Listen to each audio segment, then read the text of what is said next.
আসসালামু আলাইকুম। কি অবস্থা সবার? আশা করি সবাই ভালো আছেন। আলহামদুলিল্লাহ, আল্লাহর অশেষ মেহেরবানিতে আমরাও ভালো আছি। গত কিছুদিন যাবৎ আমাদের বাড়ির ছোটো ভাই বেড়াদার যারা আছে তারা বলতেছে একটা ফাটি দেওয়ার জন্য।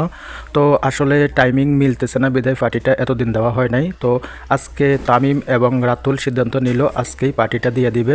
তো আমরা সিদ্ধান্ত নিয়েছি বারবিকিউ এবং কি ফ্রেঞ্চ ফ্রাই করব আর বাজার থেকে পরোটা নিয়ে আসবো। সেই সিদ্ধান্ত অনুযায়ী আমরা সকালে টাকা কালেকশন করে বিকেলে আমরা বাজারে যাব।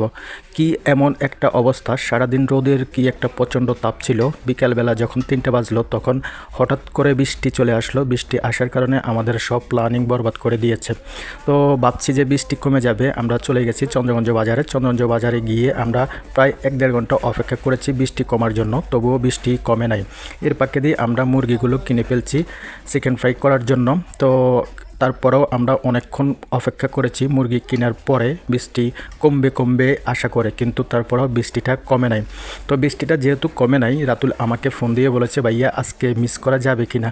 পরে আমি বললাম যে মুরগি তো কিনে ফেলছি, মিস করার কোনো অপশন নাই, এখন বাড়িতে চলো যেটাই করি একটা কিছু করতে হবে। পরে সিদ্ধান্ত নিয়েছি যে যেহেতু বৃষ্টি হয়েছে সেহেতু আমরা খিচুড়ি পাক করব আর বাড়িতে যারা আছে সবাই মিলে যতটুকু সম্ভব আমরা ম্যানেজমেন্ট করে নেব। তো সেই সিদ্ধান্ত অনুযায়ী আজকে আমরা খিচুড়ি পাকের জন্য প্রস্তুতি নিয়েছি এবং সব কিছু রেডি করে আমরা রান্না বসিয়ে দিয়েছি। আর আমাদের ছোট ভাই বেড়াদার যারা আছে আজকে সবাই রান্না করবে এক পাতিলে। তো একটু পর সবাই নাড়া দিতেছে আর রান্নার প্রস্তুতি নিতেছে। এবং আমি সবাইকে বলেছি যেহেতু সবাই একবার না একবার বিদেশ যেতে হবে, তার মানে সবাইকে রান্না শিখে নিতে হবে। আর রান্না যদি শিখে না নেয় তাহলে বিদেশে দুর্ভিক্ষের কাতারে পড়বে, হয়তোবা মারামারিও হতে পারে, কারণ আমরা বিদেশে থাকতে অনেক এভাবে প্রবলেমের শিকার হয়েছি।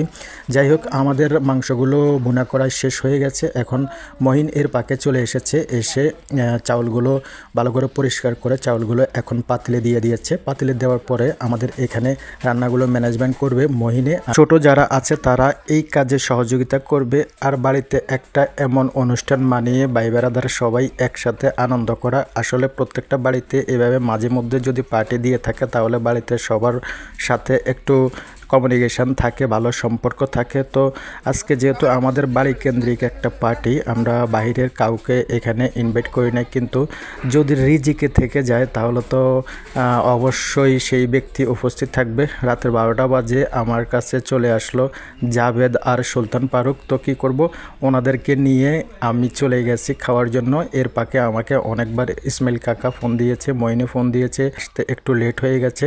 তো এসে দেখি আমাদের সবাই এখানে খাওয়া দাওয়া করতেছে আর মাহবুব ভাইও আমাদের সাথে এসে দেখলাম। মোটামুটি আলহামদুলিল্লাহ ভালোই লাগলো সবাই একসাথে খেতে পেরে। আসলে যেহেতু এটা আমাদের বাড়ি কেন্দ্রিক একটা পার্টি ছিল সেহেতু আমরা বাইরের কাউকে ইনভাইট করি না, কিন্তু বাইরের যেই 3জন মেহমান আমাদের এখানে আপনারা দেখতেছেন তাদের রিজিকে ইনস্ট্যান্ট চলে আসলো, তাই ওনারা আমাদের এখানে উপস্থিত ছিলেন।